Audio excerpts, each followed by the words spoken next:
नमस्कार. आज आपण चटपटीत आणि खूप टेस्टी असं सुक्क चिकन कसं बनवायचं ते बघू. झटपट बनवू आणि झटपट सुरुवात करू. चवीला सुद्धा खूप छान लागते. इथे अर्धा किलोचं चिकनचं प्रमाण घेतलं आहे. यात थोडं पाणी टाकलं आहे. तुम्ही यातलं अर्ध सुक्क चिकन आणि अर्ध रस्स्यासाठी सुद्धा बनवू शकतात.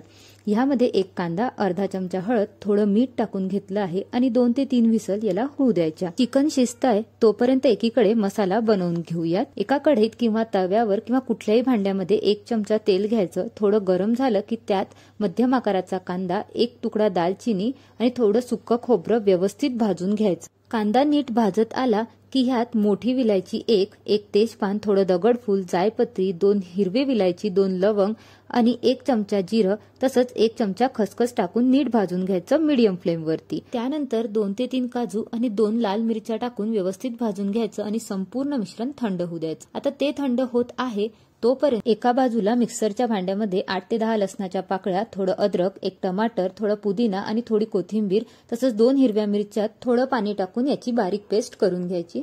तसंच खड्या मसाल्यांचं मिश्रण थंड झालं की त्याच्यातही थोडं पाणी टाकून व्यवस्थित त्याची पेस्ट करून घ्यायची. एका कढईत किंवा इथे मी मातीचं भांडं घेतलं आहे. ह्यात 2 ते 3 चमचे मोठे चमचे तेल घेतलं आहे. ते तापलं की थोडी मोहरी टाकून त्यामध्ये 1 लहान कांदा बारीक कापून टाकायचा. तो गुलाबी होईस्तोवर त्याला व्यवस्थित भाजायचा.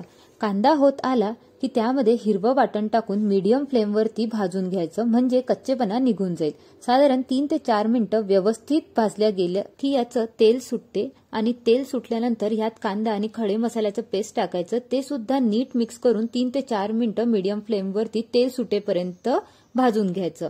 कुठेही वाटलं की तळाला मसाला चिपकत आहे तर थोडं सूप म्हणजे चाळणी टाकून त्याला परत मिक्स करायचं. आता यामध्ये 1 ते 2 चमचा तिखट, अर्धा चमचा हळद, 1 ते 2 टीस्पून यस्वार मसाला नसल्यास डाळ्या भाजून घ्यायचं खड्या मसाल्यामध्येच, याने दाटसरपणा येतो.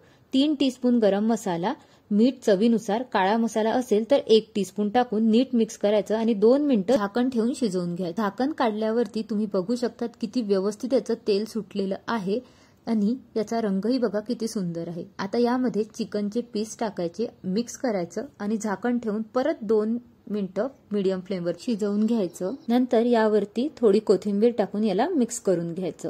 तुम्ही तिखट मिठाचं प्रमाण तुमच्या आवडीने कमी जास्त करा. चमचमीत आणि लवकर होणारं तसंच टेस्टी सुक्क चिकन तयार आहे. तुम्ही सुद्धा नक्की ट्राय करा. खूप टेस्टी लागते. व्हिडिओला लाईक, शेअर, सबस्क्राईब नक्की करा.